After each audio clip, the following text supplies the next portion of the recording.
तो last episode में हमने देखा था कि सेवन के बारे में सुन के विनी कहती है कि मेरे पास एक प्लान है, क्यों ना हम किसी दमदार चीज से सेवन के सिर पे हिट करें, इससे शायद बात बन सकती है। तब यांसु कहता है कि इस प्लान का तो नाम ही मत लो, मैंने ऑलरेडी इस प्लान को सेवन के ऊपर अप्लाई करके देख लिया है। इस प्लान से सेवन को तो कुछ भी याद नहीं आया, मगर उस दिन अगर मैं सेवन के हाथों में आ जाता तो फिर आज मैं तुम लोगों के लिए याद बन चुका होता। जिस पर क्राउन प्रिंस कहता है कि चूंकि अब विनी वापस आ चुकी है, इसीलिए हमें शायद विनी और सेवन के बीच की ओल्ड मेमोरीज को दोबारा से रिक्रिएट करना चाहिए, ताकि उन घटनाओं को देखकर सेवन को दोबारा से सब कुछ याद आ जाए। तब यांसु कहता है कि बिग ब्रदर आप तो कमाल के हैं। और फिर यांसु विनी से कहता है कि छोटी आलू, क्या तुम्हें याद है कि तुम पहली बार सेवन से किस तरह से मिली थी? जिस पर विनी कहती है कि मुझे याद है कि जब वो मेरी बहनों को लेके जा रहा था तब मैंने पीछे से आके उसके हाथ में काट लिया था। जिसे सुनकर यांसु कहता है कि क्या, और इसके बावजूद भी सेवन तुम्हें अपना पैलेस ले आया था? और फिर यांसु कहता है कि ठीक है चलो फिर पहले यही ट्राई करते हैं। जिसके बाद अब सीन चेंज होता है और हम देखते हैं कि सेवन अपने हॉर्स के पास जा रहा था। तब सेवन को देखते हुए यांसु कहता है कि ये बिल्कुल सही मौका है, छोटी आलू जाओ जाके मौके पे चौका मार दो। जिस पर विनी भी बिल्कुल पहले की तरह सेवन के पास भाग के जाने लगती है,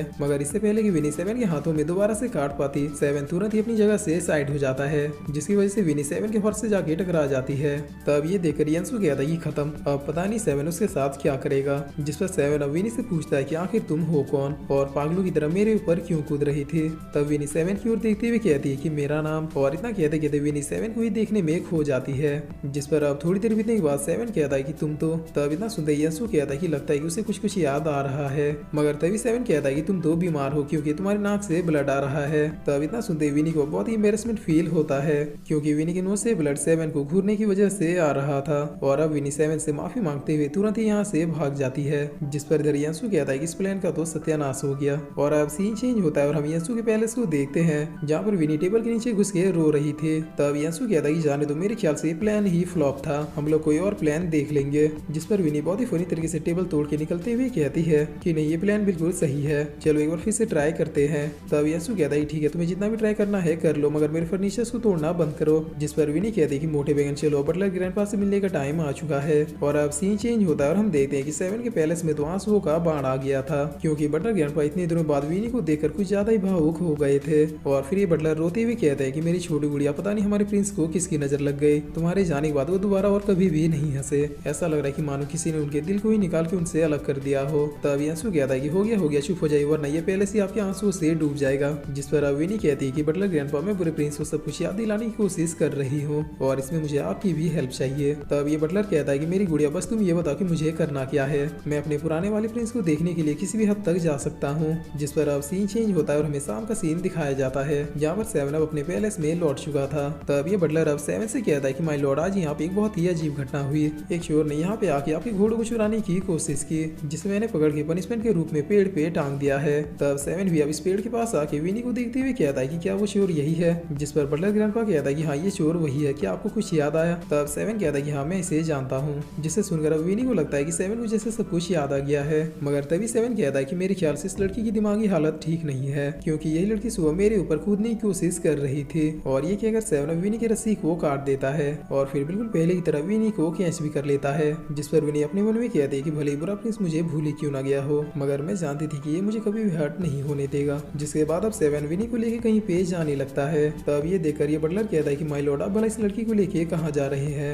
जिस पर सेवन अब अपने हॉर्स के पास आके उसमें विनी को बिठाते हुए कहता है कि चूंकि तुम्हारी मेंटल कंडीशन ठीक नहीं है, इसीलिए मैं तुम्हें अपना हॉर्स दे रहा हूँ, जाओ इसे बेच के अपना इलाज कर लेना। और इतना कह के सेवन अपने घोड़े को एक थप्पा मारता है, जिसकी वजह से ये घोड़ा विनी को लेके बहुत ही तेजी से यहाँ से चला जाता है। और अब सीन चेंज होता है और हम देखते हैं कि क्राउन प्रिंस सेवन से कहता है कि इतने दिनों बाद भी फैमिली का यंग मास्टर योनो हमारे साम्राज्य में आ रहा है, इसीलिए तुम्हें उसका वेलकम करने के लिए जाना होगा। तब सेवन भी अब सीधे सिटी के मेन गेट के पास जाने लगता है, जहाँ पर अब थोड़ी ही देर में योनो भी आ जाता है, वो भी अपने रॉयल हाथी के साथ। तब इसे देखते हुए सेवन कहता है कि मैं बेकार में ही इसके लिए कैरियज लेके आया। जिस पर अब योनो कहता है कि मुझे यकीन नहीं हो रहा कि खुद सेवन प्रिंस मुझे रिसीव करने के लिए आया है। तब सेवन इसे रोकते हुए कहता है कि अपने हाथी से उतरो और मेरे घोड़े में आओ। जिस पर योनो कहता है कि ये कोई हाथी नहीं, ये तो मेरा पेट है और मैं जहाँ भी जाऊंगा इसी के साथ जाऊंगा। तब सेवन कहता है कि अगर ये ब्रदर चैन का दोस्त नहीं होता तो फिर मैं इसे यहाँ से घसीटते हुए लेके जाता। और अब सीन चेंज होता है और हम सेकंड प्रिंस को देखते हैं, जो अब विनी को देखते हुए कहता है कि तुम कौन हो? तब विनी कहती है कि सेकंड ब्रदर, क्या आपने मुझे नहीं पहचाना? जिस पर चैन बहुत ही शौक होते हुए कहता है कि विनी, क्या ये तुम हो? और फिर चैन बहुत ही खुश होते हुए कहता है कि मेरी छोटी बड़ी, तुम तो बहुत ही ज्यादा बड़ी हो गई हो, आखिर इतने दिनों बाद तुम वापस से घर लौट आई। जिस पर तभी बाहर की ओर से आवाज आती है कि यंग मास्टर योनो आ चुके हैं, इसीलिए सेकंड प्रिंस चैन आप जल्दी से मेन हॉल में आइए। और अब थोड़ी देर बीतने के बाद विनी भी उस प्लेस में पहुंच जाती है जहाँ पर उन लोगों का मीटिंग हो रहा था, जिस पर तभी सेवन विनी के पीछे आते हुए कहता है कि तुम भला यहाँ पे क्या कर रही हो। तब विनी अचानक से सेवन को देख के डर जाती है, जिसकी वजह से विनी के पास एक बॉम्ब निकल के फट जाता है। तब इस बॉम्ब की आवाज को सुनते ही हाथी भी अब डर के मारे विनी को कुचलने के लिए बढ़ जाता है, मगर तभी सेवन विनी को बहुत ही तेजी से बचा लेता है और फिर बहुत ही गुस्से में विनी से कहता है कि मैंने कहा था कि अपने दिमाग का इलाज कराओ, अगर ऐसे पागलों की तरह हरकत करती रही तो फिर ज्यादा दिनों तक नहीं बचोगी। तब सेवन के डांट को सुनकर विनी अब रोना शुरू कर देती है, वो भी बहुत ही जोर जोर से, जैसा वो बचपन में रोया करती थी। जिस पर सेवन कहता है कि अच्छा चुप हो जाओ, मैं तुम्हारी इलाज करवा दूंगा। तब विनी अब सेवन को हक करते हुए कहती है कि बुरे प्रिंस आखिर तुम ऐसा क्यों कर रहे हो, तुमसे मिलने के लिए मैंने इतने सालों का वेट किया और अब जब तुम मुझे मिल गए हो तो फिर तुम मुझे पहचान क्यों नहीं रहे। तब ये सब देख के अब सेवन को कुछ भी समझ में नहीं आता है और फिर सेवन विनी को खुद से दूर करते हुए कहता है कि तुम्हें वाकई में एक अच्छे डॉक्टर की जरूरत है। और फिर सेवन की नजर विनी के क्रैकर्स के ऊपर जाती है। तब ये देखकर विनी अपने मन में कहती है कि नहीं, अभी ये नहीं होना था, अगर इसने इस पटाखे को उठा लिया तो फिर बहुत ही बड़ी गड़बड़ हो जाएगी। और यही सोचते हुए विनी अपने पाँव को मोड़ते हुए थोड़ा ही जड़ कर लेती है, जिसके बाद विनी चिल्लाते हुए कहती है कि मेरा पाँव टूट गया। जिस पर सेवन विनी के पाँव को देखते हुए कहता है कि वाकई में ये तो बहुत ही सीरियस मोच है और शायद तुम्हारे पाँव की हड्डी भी थोड़ी क्रैक हो गई है। तब विनी अब बहुत ही बेचारी बनती हुई कहती है कि पता नहीं अब मैं क्या करूँ, क्योंकि मेरी केयर करने के लिए ना तो मेरी कोई फैमिली और ना ही कोई फ्रेंड। जिससे सुनकर सेवन अब ना चाहते हुए विनी को उठा लेता है। तब विनी कहती है कि तुम ये क्या कर रहे हो, जिस पर सेवन कहता है कि मैं तुम्हारी हेल्प कर रहा हूँ ताकि तुम्हारा पाँव और तुम्हारा दिमाग दोनों ठीक हो जाए, मगर इसके लिए तुम्हें मेरे पहले चलना होगा।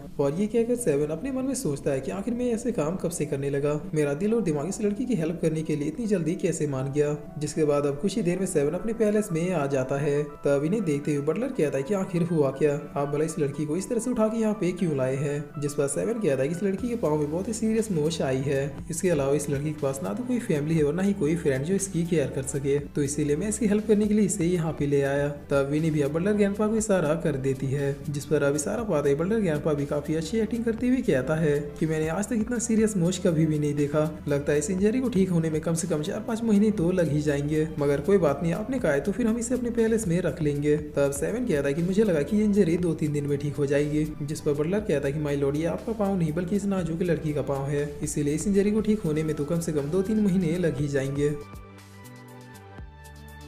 और फिर इसी के साथ ये एपिसोड यहीं पे खत्म होता है।